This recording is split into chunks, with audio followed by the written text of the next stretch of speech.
Muy buenos días, mis queridos alumnos de Macroeconomía 1. Bienvenidos a sus últimas 2 horas de clase de esta materia. Entonces, bueno, una primera hora la vamos a dedicar al sector externo y la segunda hora se la vamos a dedicar al sector público. Relájense, tómense esto como una conferencia, como algo que va a terminar de afianzar sus conocimientos, porque el parcial ya está hecho, ya es mañana y ahí ya no le pienso hacer mayores modificaciones. Así que, como les digo, la idea es abordar estos temas, cubrir nuestra materia, que salgan lo mejor preparados posible. De todas estas cosas hemos venido conversando y lo que nos ha tocado ahora es entrar en detalles. Ya nosotros habíamos comenzado el tema del sector externo y vimos la cuenta corriente, que además era una cuenta muy familiar para nosotros porque la habíamos tratado cuando vimos las cuentas nacionales o el enfoque integral como que le dimos a el capítulo de la medición del PIB. ¿Ok? Entonces, realmente, así como que nueva para nosotros, es la cuenta capital y financiera, que lo más que sabemos es que es la cuenta donde se registran todas las transacciones de activos financieros y de pasivos. ¿Okay? Entonces, acuérdense que la cuenta financiera, no prendido, que por favor ayuden para no salirme.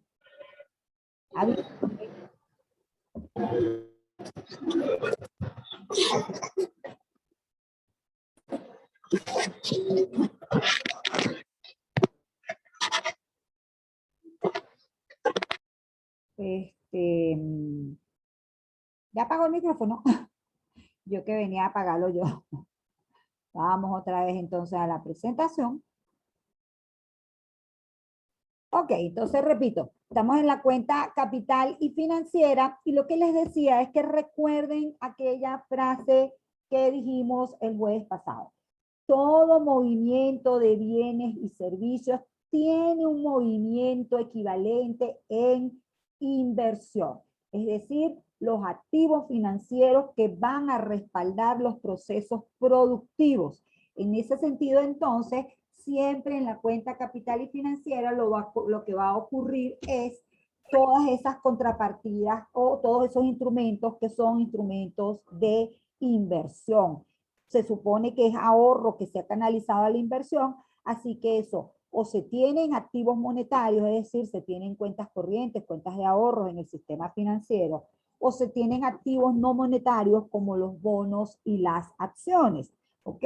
También acuérdense que están todas las figuras de créditos que existen. Por eso es que aparecen cuentas por cobrar, aparecen los créditos de largo plazo, los créditos de corto plazo, los bonos, las acciones, todo eso son los instrumentos. Entonces, ¿qué ocurre?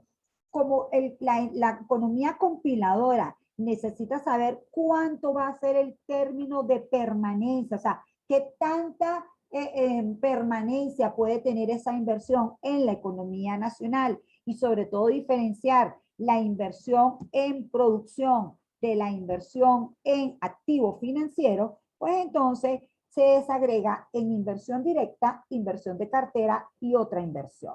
La inversión directa, pues entonces lo que quiere es establecer cuáles son esas inversiones en las cuales el inversionista tiene más del 10% de la empresa. ¿Por qué? Porque eso significa que él va a estar incidiendo en las decisiones de esa empresa, va a estar preocupado por el proceso productivo o interviniendo en el proceso productivo directamente.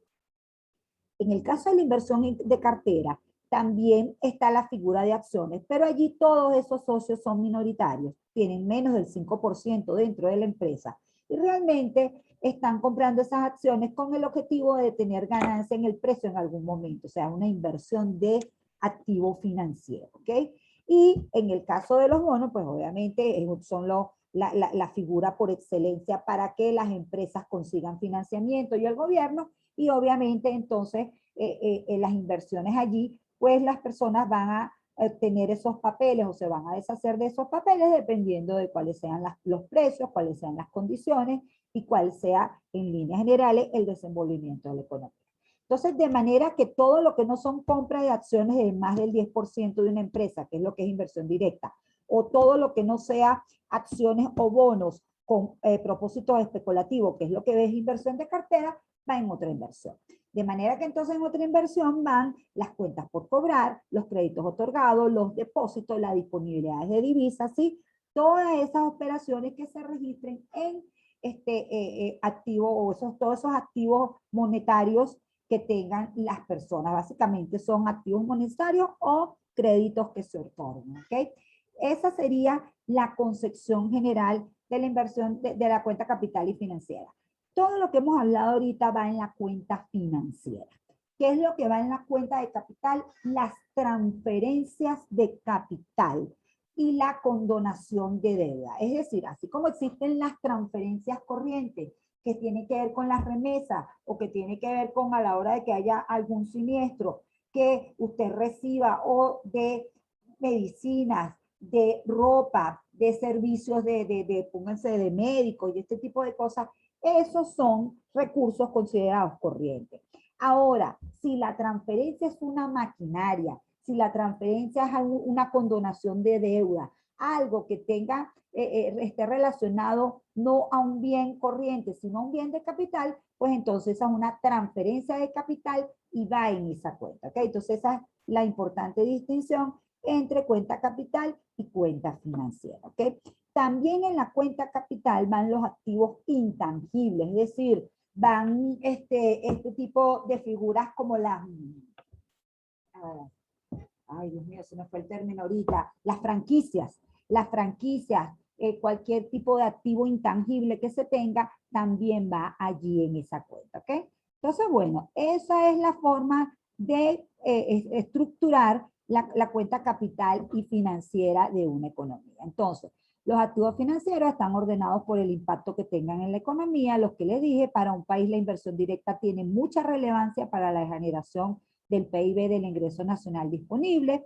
También es crucial identificar los capitales que son especulativos o de corto plazo, porque recuérdense que ante cualquier cambio en las expectativas, esos agentes económicos le van a dar vuelta a esos flujos y eso puede generar presiones en el mercado cambiario y presiones sobre el tipo de cambio. ¿Okay?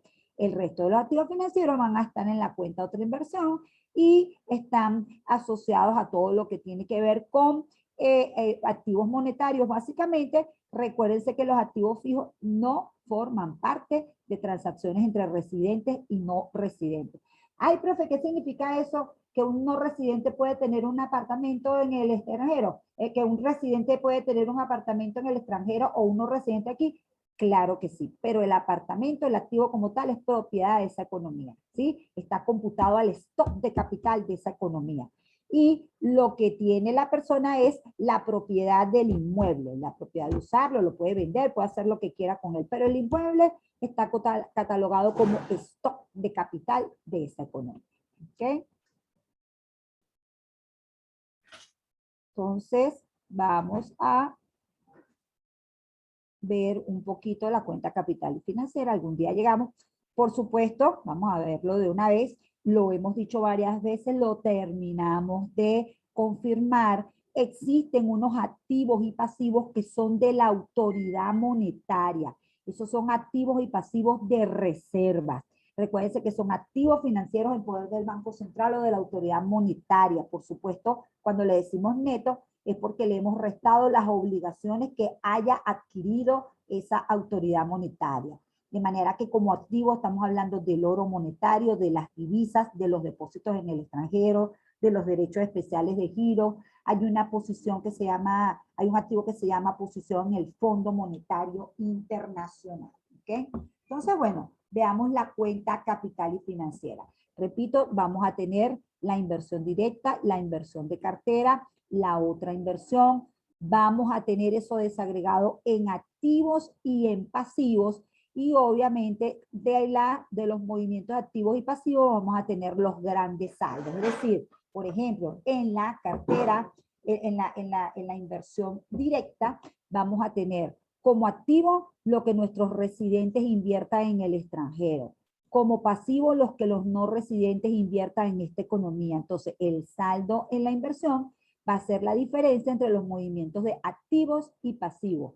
Recordando siempre las reglas que vimos en la clase pasada, que todo signo negativo es una salida de dinero, todo signo positivo es una entrada de dinero. Obviamente en las cuentas que son saldo, lo que significa si el signo es negativo, que es más el dinero que salió que el que entró, o por el contrario, si el saldo tiene un signo positivo, significa que fue más dinero el que entró que el que salió, ¿ok?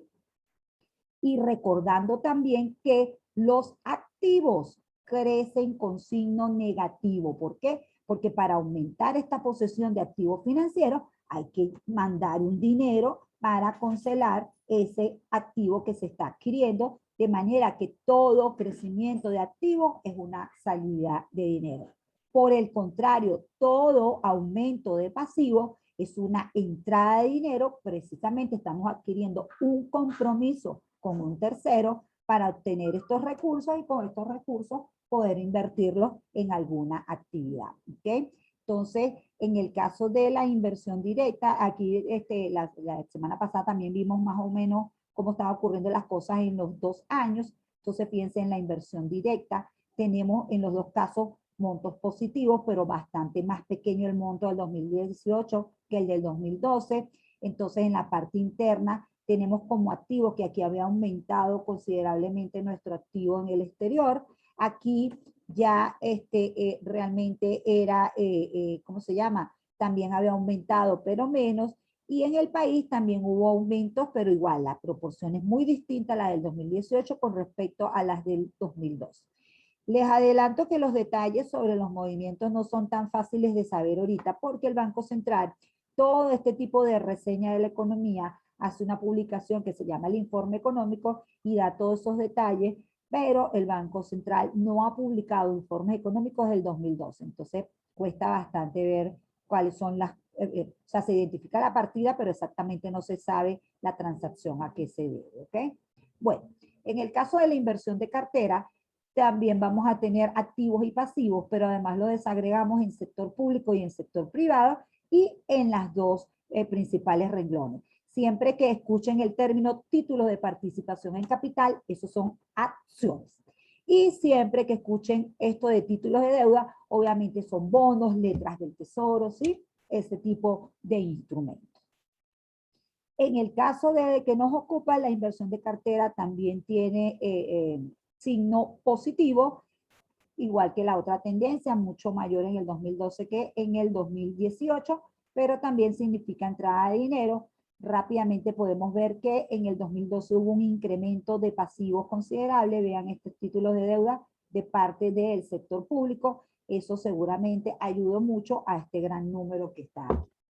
Luego, en el caso de la otra inversión, otra vez tenemos activos y pasivos, sector público y sector privado, y las 4 grandes cuentas que engloban todas las operaciones que puedan haber son créditos comerciales para poder establecer las relaciones de las empresas con sus casas matrices, con sus clientes, ¿de acuerdo? Los préstamos para cualquier figura de préstamo directo. Acuérdense que un préstamo sí está identificado muy bien cuál es el deudor y cuáles son las condiciones de pago, distinto a un bono que no es uninominal, o sea, no sale a nombre de quién es el que va a, ¿cómo se llama? Devolver el dinero, sino que el que tenga el dinero en última instancia, o sea, perdón, el que sea el tenedor de ese bono es al que le van a devolver el dinero en última instancia cuando se acabe el periodo, ¿ok? Luego está la cuenta de moneda y depósito para cuantificar todos los activos monetarios, ¿ok? Todas las cuentas corrientes, cuentas de ahorro, cuentas a plazo, todo eso va en este concepto de moneda y depósito. Y bueno, otros, cualquier categoría pues que no entre dentro de estas 3, ¿ok? Si se dan cuenta, la cuenta otra inversión es la que es bastante deficitaria y fíjense esta perla. Esta sí es bastante alta, aun cuando son distintas las condiciones en el año 2012 que en el año 2018, ¿sí? Una cosa típica que ocurría en Venezuela era esta. como la cuenta de moneda y depósitos del sector privado crecía muchísimo en el exterior. O sea, nosotros tenemos, lamentablemente, por ser una economía petrolera, pero que genera no mucho estímulo a la inversión por parte del sector privado, teníamos muchísimos años han sido los cuales ha ocurrido un ingreso por la renta petrolera, ese ingreso por la renta petrolera entra al circuito económico y de alguna manera buena parte sale a las cuentas de depósitos del sector privado. ¿Okay? En el caso de los pasivos, pues obviamente una de las partes más importantes aquí es la figura de cancelación de préstamos. Recuérdense que yo les hablé del servicio de la deuda externa, que es la suma del interés más la suma de la amortización del capital. La amortización del capital va aquí, es decir, el pago del capital va aquí. Y los intereses van en la cuenta capital y financiera, perdón, y los intereses van en la cuenta corriente, en el saldo en renta, en la balanza de renta. ¿Okay? Es importante tener eso presente, porque en la cuenta corriente van todos los ingresos por posesión de activos financieros y aquí van los movimientos de los activos financieros y de los pasivos como tal. ¿Okay? Entonces, esta es la desagregación máxima que les puedo enseñar de la cuenta capital y financiera. No sé si alguien tiene alguna pregunta. Repito, siempre que usted, aquí ¿qué se hace? Se identifica si está del lado de los activos o si está del lado de los pasivos. Una vez que se identifica si está del lado de los activos o del lado de los pasivos, se identifica el signo. Si es un activo, crece con signo negativo.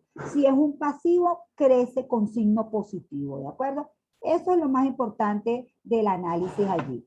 Luego que tenemos que las autoridades del Banco Central en su Departamento de Estadística del Sector Externo recopilan toda la información de las reservas internacionales, recopilan toda la información de la cuenta capital y financiera y de la cuenta corriente, acuérdense que por diferencia van a cuadrar la balanza de pago con la partida errores de emisión. ¿Ok? Entonces, finalmente, vamos a poder obtener cuánto es el saldo de la cuenta corriente, cuánto es el saldo de la cuenta capital y financiera, se sabe cuánto es el saldo de las reservas internacionales y por diferencia se obtiene la cuenta de errores y omisiones. El enfoque analítico que ustedes van a ver siempre, la reserva, el movimiento de reservas internacionales va a estar del otro lado de la igualdad y va a ser el mismo pero con signo contrario de los saldos de la cuenta corriente, la cuenta financiera y errores y omisiones. Si queremos respetar el concepto de que la balanza de pago está equilibrada, lo que hacemos es que los reservas internacionales netas que al final forman parte de la cuenta capital y financiera porque son activos financieros, dejamos todo de este lado de la igualdad y obviamente eso nos tiene que dar cero. Repito, la cuenta que cuadra todo esto es errores y omisiones. Entonces, veamos un poquito cómo ocurrió la cosa en el año 2012. Tuvimos un saldo en cuenta corriente positivo de 2.586. Si hubo un movimiento de entrada de dinero aquí es porque hubo una salida de activos financieros que son los que permiten compensar esta entrada que está aquí. Obviamente no todo se recogió aquí, de manera que la otra parte se recoge en errores y omisiones. Fíjense que incluso aquí, para poder compensar los movimientos, tuvo el Banco Central que utilizar reservas internacionales. Tuvo que bajar sus reservas internacionales en 996 millones porque se requirieron esos recursos para poder honrar los compromisos. O sea, los agentes económicos necesitaron intercambiar moneda nacional por moneda extranjera para honrar estos compromisos que están aquí. En el año 2018, fíjense que a pesar de que les mostré que las exportaciones habían caído dramáticamente, el saldo de la cuenta corriente es muy positivo. Sin embargo, no es porque la realidad sea mucho mejor en el 2008 que en el 2018, en el 2012. Al contrario, esto de azul y de rojo es para significar que este fue un año muy malo y que este fue casi que el último mejor año que tuvimos, ¿sí? En la cuenta capital y financiera, fíjense que este positivo que está aquí va a dar porque las salidas están en la cuenta capital y financiera, en la cuenta de errores y omisiones, inclusive alcanzó para que hubiese cierto crecimiento de las reservas internacionales, ¿sí? No tanto, pero lo hubo. Entonces, aquí les dejo la reseña. La economía venezolana registró un superávit en cuenta corriente. Recuerden que un superávit en cuenta corriente significa que el ahorro fue mayor que la inversión y que entonces financiamos la inversión del resto del mundo, ¿sí? Entonces, este superávit fue mucho mayor que el 2012. A simple vista, la economía es acreedora neta con el resto del mundo, es decir, el ahorro fue mucho mayor que la inversión y se canalizó al resto del mundo.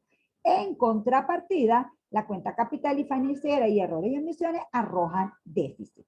La cuenta de reservas internacionales pasa de una pérdida en el 2012 a una acumulación en el 2018. Entonces ahora vamos a los intrínculos de esto, ¿ok? Los movimientos a lo interior de los saldos dan cuenta de realidades muy distintas en los saldos de cuenta corriente. En el 2012, las exportaciones fueron 97.340 millones de dólares, que permitió importar 59.339 millones de dólares, pagar servicios por 15.959. Los activos en el exterior generaron una renta de 10.048 millones de dólares. En contrapartida, tan espectacular salida más la del incremento de los depósitos del sector privado fue contrarrestada en buena medida, perdón que no leo este pedacito de aquí, que me ayuda leyéndome este pedacito, ya lo bajé, wow, ya, perdón que me salí demasiado. ¿Vamos bien? ¿Me están entendiendo? A ver, que no lo leía. El incremento de los depósitos, vamos a poner esto un poco más grande. Todos están viendo la pantalla, ¿verdad? Sí, profe. Ok. En contrapartida, tan espectacular salida más la del incremento de los depósitos del sector privado fue contrarrestada en buena medida por la reducción de activos financieros y emisión de deuda por parte del sector público, ¿sí? Es decir, en este año lo que se hizo fue que todas esas salidas fueron compensadas con liquidación de activos por parte de el sector privado y además emisión, el sector público, perdón, y además emisión de deuda. En cambio, en el 2018, las exportaciones se habían desplomado a 33.677 millones de dólares, obligando a reducir las importaciones a 12.782. Hubo que seguir pagando altos intereses por la deuda externa, quiere decir que el servicio de deuda fue 7.973. El cambio más emblemático y que marcaría una nueva realidad fue el saldo positivo de las transferencias corrientes de 1951, básicamente debido a las remesas recibidas de los inmigrantes venezolanos. Esta cuenta fue tradicionalmente negativa como reflejo de un país que recibía inmigrantes, ¿ok? Eso, y ahora pues resulta que más bien nos ayuda a tener saldos positivos en la cuenta corriente el hecho de que las remesas hayan adquirido esa importancia y hayan cambiado de cifra, ¿ok? Sin embargo, en el caso del sector público es la cancelación de préstamos porque los tenedores de bonos dejó de honrar sus compromisos. O sea, lo que quiero decir es que aquí ciertamente se pagó deuda, pero a partir del año 2018, el gobierno dejó de honrar sus compromisos con los tenedores de bonos, es decir, esta es una economía que está en default desde el año 2018, cosa que es tremendamente negativa porque no permite que haya financiamiento nuevo, ¿ok? Entonces, bueno, eso es lo que tenemos en cuanto al flujo de la balanza de pago. Una vez que ocurre el flujo en el año, ese flujo alimenta el saldo de activos externos netos. Es decir, usted en una economía va a tener una posición de activos externos netos. Acuérdense que este neto es porque a los activos se les restan los pasivos. Y eso, ¿cómo va a moverse año tras año? Los activos externos netos del periodo anterior, le vamos a sumar los movimientos en el saldo o el saldo de la cuenta corriente y vamos a tener la nueva posición. Es decir, ya mencionamos que la cuenta corriente corresponde a los préstamos que los residentes de un país están otorgando o están recibiendo del resto del mundo. La posición de inversión internacional, como se identifica en los cuadros estadísticos o de activos externos netos en el país, que como se le dice en los libros de texto, corresponde a los saldos de activos descontados los pasivos que poseen los residentes de un país con el resto del mundo. ¿Ok? Entonces, veamos unas estadísticas. Aquí tenemos el 2012, el 2014, el 2018. Fíjense que vamos a tener el saldo de activos externos netos desagregado en sector público, en sector privado. Fíjense que en el 2012 el sector público tenía un saldo, unos activos netos de 10.173 y el sector privado de 128.150. Mucho más el sector privado que el sector público. Obviamente, en los años siguientes, pues, la cosa no ha tendido sino a empeorar para el sector público. Los activos externos netos aquí son negativos, es decir, destrucción de activos, y el sector privado ha también reducido, pero realmente no tanto, sobre todo en comparación con el 2012. ¿Qué ha pasado en el sector público? Bueno, una de las cosas muy graves que ha pasado en el sector público es que uno de los principales activos financieros del sector público, que son las reservas internacionales, se han mermado muchísimo, ¿ok? El resto de los activos financieros, pues también han tenido una merma importante. Eso ha hecho que el sector público haya pasado de unos activos de 126.037 a unos activos de 75.599. En el caso del sector privado, también ha habido una reducción de activos financieros, pero no tanto. ¿Qué ha ocurrido del lado de los pasivos? El lado de los pasivos, el sector público todavía tiene altos niveles de endeudamiento. Esto es deuda registrada, dijera uno, ¿sí? Hay muchos analistas que cuantifican todo lo que se debe por default, todo lo que se le ha, la expropiación que se le ha hecho a empresas privadas que tenían sucursales aquí en Venezuela y que no se les ha pagado, y entonces estos montos pudieran ser mucho más altos. Quiere decir que en términos netos los activos externos netos pudieran ser mucho más negativos que esto, son mucho más negativos que esto, ¿ok? Y en el caso del sector privado, pues el sector privado también ha reducido sus niveles de endeudamiento. Dada toda la situación que tiene Venezuela, pues realmente le es dificultoso también al sector privado conseguir financiamiento externo, ¿ok? Parece que por el tipo de régimen cambiario que tenemos, pues entonces la cosa no nos ayuda a conseguir financiamiento externo. Entonces, bueno, este es, repito, el instrumento que permite cuantificar las operaciones de una economía con el resto del mundo. Estas son las grandes cuentas: cuenta corriente, cuenta capital y financiera, errores o omisiones. El saldo de esas tres cuentas, recuérdense que va a ser exactamente igual a la partida de reservas internacionales, pero con signo contrario, es decir, la compensación la consiguen es aquí. El monto de las reservas va a subir o va a bajar dependiendo de lo que pase con los saldos en la cuenta corriente y en la cuenta capital y financiera, y finalmente lo que no se corrija por allí lo va a obtener la cuenta de errores y omisiones. Y entonces fíjense, esto significa, por ejemplo, que en el 2010 la pérdida de reserva fue 8.060, en el 2015 4.051 millones, en el 2016 6.808 y en el 2017 490. O sea que realmente esta acumulación pequeña de las reservas en el año 2018 pues no compensa estas grandes pérdidas que están aquí, y es por eso que observaron digamos, la merma en la posición de inversión internacional de las reservas internacionales. ¿Ven? Las reservas llegaron a ser hasta 42.000 millones de dólares, y esto es el año 2018, 8.840. Eso está más o menos por 6.000 ahorita, y la mayor parte es oro, o sea que las operativas pudieran estar hasta en menos de 1.000 millones, ¿ok? La otra variable muy importante del sector externo, la vimos, es el tipo de cambio, porque el tipo de cambio es esa variable que va a servir de guía a los nacionales y a los no residentes para hacer las transacciones, ¿ok? Recuérdense que el tipo de cambio nominal, lo que es la relación de la moneda nacional con la divisa, y que esa relación se necesita porque internacionalmente se acepta es divisas y no la moneda nacional, y el tipo de cambio real es ese precio relativo que finalmente va a de impulsar la decisión del exportador o del importador, ¿ok?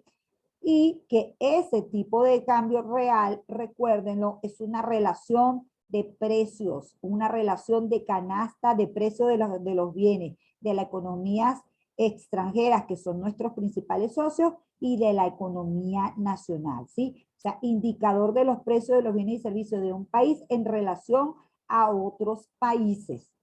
¿Ok? Entonces, bueno, esta parte del tipo de cambio ya la habíamos visto y de verdad que me gustaría más bien este último pedacito, o estos últimos 7 minutos que nos quedan, de hablar un poquito de la teoría en la que está basada el comercio internacional, que no es más que la teoría de la ventaja comparativa de David Ricardo. David Ricardo estableció su teoría a principios del siglo XX y simplemente lo que dice David Ricardo es que todos los países tienen que utilizar sus recursos para producir bienes y servicios, de manera que siempre que destinan sus recursos a producir un bien o un servicio, pues tienen que sacrificar unidades en la producción de otro bien y servicio. Es decir, de lo que estamos hablando es de las fronteras, de las posibilidades de producción. Y al final, lo que dice David Ricardo,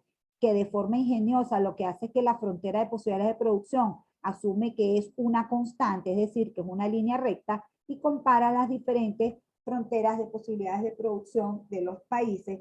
Recuérdense que si uno está utilizando la frontera de posibilidades de producción, lo que está haciendo es medir el costo de oportunidad de cuánto unidades de un bien tiene que sacrificar cuando va a producir una unidad adicional del otro bien. Es decir, lo que hace es sacar la pendiente de esa curva, y lo que dice el gran David Ricardo es que mientras más baja sea la pendiente de un país, lo que significa es que tiene ventajas comparativas para producir ese bien en relación a otros países, porque tiene que sacrificar menos unidades de los otros bienes para producir esa economía.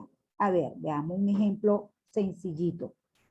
Supóngase que tenemos a dos economías, a Venezuela y a Colombia, que Venezuela y Colombia producen flores y petróleo, ¿sí? Entonces, a lo que nos dice David Ricardo es que cada país va a tener un costo de oportunidad, por ejemplo, en la producción de flores. Es decir, si nosotros esta gráfica la establecemos con las flores en el eje de las X y el petróleo en el eje de las Y entonces vemos en cuántas unidades de petróleo tienen que sacrificar los dos países para producir flores, nos vamos a dar cuenta con unos números que están colocando, estos números son aleatorios obviamente, pero lo que significan es que en el caso de Venezuela, si se dedica solamente, si dedica todos sus recursos solamente a producir flores, es capaz de producir 20 cajas de flores.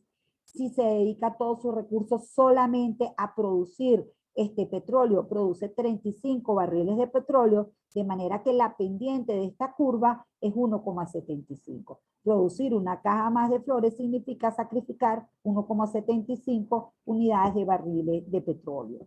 En el caso de Colombia, de nuevo, son datos hipotéticos, si nada más produce flores, produce 30 cajas, y si nada más produce petróleo, produce 10 barriles, y eso le significa otra vez la pendiente de esta línea es 0,33. ¿Qué ocurre aquí? Bueno, ocurre que Colombia, si se especializa en la producción de flores, va a poder aumentar su producción hasta 30. Y Venezuela no debería generar recursos en la producción de flores, sino generar todos los recursos en la producción de petróleo, y obviamente lo que van a hacer es intercambiarse esos bienes, y eso va a generar una ganancia para la economía. Primero, porque se va a producir más de los dos bienes. Y después, porque los consumidores entonces van a tener mayor disponibilidad para consumir esos bienes y servicios. No me olviden nunca el esquema el gran Adam Smith, en el cual la riqueza de una nación está en la producción de bienes y servicios y un factor muy importante es el mercado. De manera que la gran ganancia del comercio internacional es que permite que se amplíen los mercados, permite que los países se especialicen en los bienes donde tienen una ventaja comparativa mayor y eso al final se traduce en un incremento de la productividad y en incremento de la producción y obviamente en las mayores posibilidades de consumo para los ciudadanos, ¿ok? Entonces, eso sería con lo que cerraríamos el sector externo, ¿de acuerdo? Por supuesto, sobre todo para mis alumnos de economía, quedo totalmente a la orden. Si más adelante tienen alguna consulta con respecto a la temática que estuvimos viendo en la materia, pues no tengan ninguna reparo en consultarme y yo con mucho gusto los ayudaré en todo lo que pueda. ¿Preguntas, jóvenes? Ninguna, profe, ninguna. Gracias por su, Bueno, por su oferta. entonces vamos a cortar aquí esta grabación y volvemos a la segunda hora para también hacer un paneo de lo que es el sector público, que básicamente es entrar en algunas profundidades del sector público y reforzar la idea del efecto, cuando la política fiscal es efectiva y cuando es perjudicial. ¿De acuerdo? De acuerdo, profe. Nos vemos ahorita.